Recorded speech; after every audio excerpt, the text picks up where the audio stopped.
Welcome to Nori Tell Me Small Talks and Big Dreams with Arini. Hi everyone, I'm your host Arini. Our guest today is Yasmin. Can you say hello, Yasmin? Hello everyone, I'm Yasmin. I'm an electronical engineering student from SMK 1 Negeri Cikarang Selatan. Thanks for coming. Before we get into the technical stuff, I've gotta ask, what is actually like being an electronic student? Is it as hard as people say? Honestly, it's a bit of a roller coaster. There are happy moments when your circuit finally works, but there are also moments where you're staring at the board for hours wondering, why is my circuit as smoking? But overall, it's amazing because you start to understand how all the gadgets around us actually breathe. I totally feel that. Okay, let's dive in. The first tool we usually pick up in the lab is the avometer. What are the common types people use and what are their pros and cons? Okay, usually we use two types of multimeter or avometer. The first one is analog multimeters. These use a needle and scale. The pros are, they're great for seeing real-time fluctuation in voltage or current. The cons, they are harder to read accurately and can be quite fragile if you drop them. The second one, there is digital multimeters. These show the value as numbers on screen. The pros are, they are super precise, very easy to read, and usually have more features. The cons are, sometimes they have a slight delay when the numbers are jumping around. Now, let's talk about those tiny colorful cylinders. What is the actual use of a resistor? Think of a resistor as current guard. Its job is to limit or resist the flow of electricity.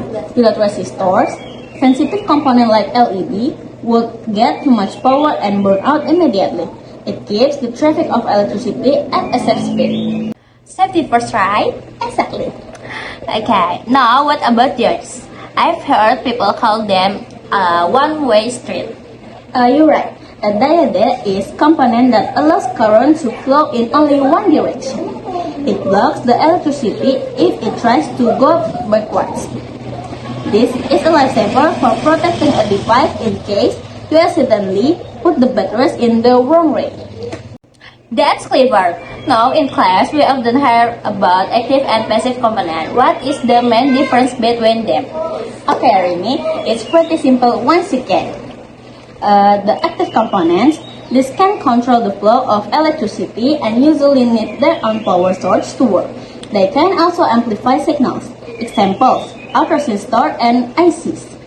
And the passive components, these don't need a power source to function. They just react to the energy passing through them. Examples are resistors, capacitors, and inductors. Okay, last one for today. PCB layout. Every device has that green board inside. What is the function and why do we bother making a layout? Okay, PCB stands for printed circuit board. You can think of the layout as a CP map. It has two main jobs. The first one are organization. It provides a solid place to mount all the components so they are not just dangling around. The second one, connection.